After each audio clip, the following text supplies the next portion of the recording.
For those of you who do not know him, Dr. Richard McCaslin is the TSHA Endowed Chair in Texas History at University of North Texas. He is the author of at least 10 books that I know of, but he writes one like every third day, and it's probably twice that by now. From Rip Ford to the Civil War to the book-length treatment of the Texas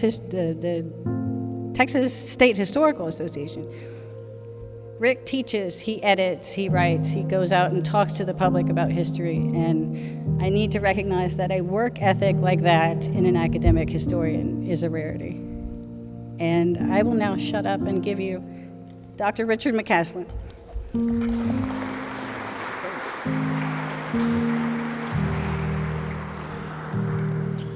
Yes, I have notes here because I've grown senile in my profession and my field.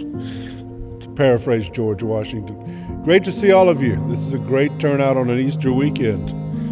I stand in front of you in part because when I got out of grad school, I became a documents editor. I was the associate editor of the Andrew Johnson papers, University of Tennessee. That was my first job out. At first, this wasn't exactly what I had in mind when I went to grad school. And then I began to realize that this was part of a great tradition that went far beyond anything we were doing there or what we would accomplish just in that small venue. It was all over the Western world and anybody who practices history. If you think about it, the gathering and publishing of documents is the essence of history. It starts with Western civilization. Gathering documents so that they can be preserved and then made available to people is the first step in any historical project. Without those, we have no history. And I can take examples all the way back. Think about it, Hammurabi's Code. Why would somebody put that on an obelisk in the middle of nowhere? The Romans gathered their laws, engraved them on stones, and put them in the forum in the center of their city. Moving forward, the early history of the post-Roman era, Justinian felt compelled to gather up all the laws, codify them, and make sure they were put together in volumes so that people would know.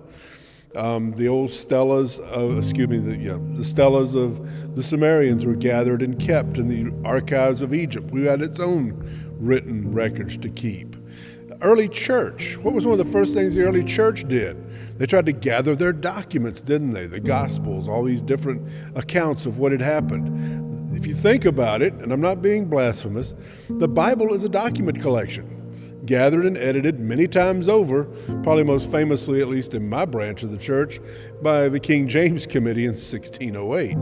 So document collecting and editing has been the essence of history all the way through. We need to preserve, and make that available as best we can, because not everybody can travel to the place where the original resides, and that's the essence of it. As we roll through to the Renaissance, the great philosophers, Voltaire, etc., they gathered their own writings, but they also scoured the world, including the Arab world, to bring documents back from Plato, Aristotle, even accounts of what Socrates or Socrates might have said, and put them together into volumes that we could all read, interpret, and then we started slapping in footnotes.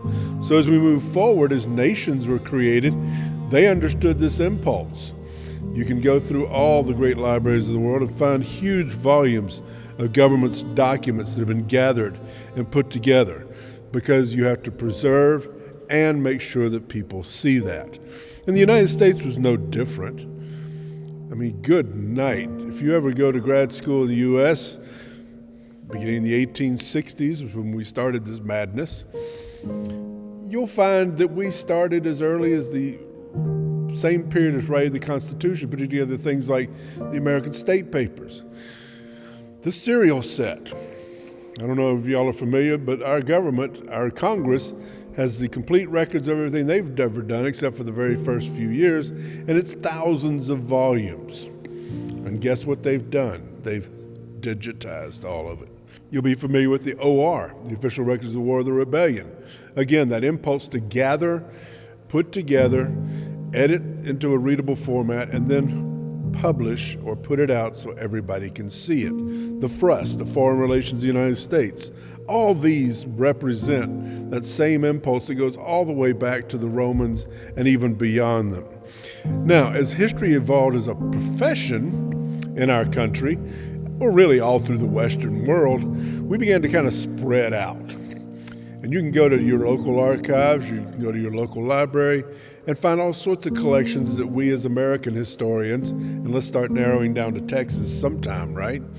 We've collected the papers of our presidents and published them. We've collected the papers of our great statesmen and published them because we understand that those papers are not only a reflection of what those individuals did, they're a reflection of the times in which they lived. They're the essential building blocks for going back and understanding what were our ancestors doing, what were their motives, what did they accomplish, where did they think they were going. So all these dreams, these ambitions, these ideas live in these documents, and to have them in one place, locked away somewhere in the hands of, no insult intended, librarians whose idea is sometimes more preservation than actual access, bless their hearts. To have these volumes is just a blessing. Now, we've had variations of this, of course. We shot it all on microfilm. How many times you looked at an old piece of microfilm and realized, I can't read this damn thing?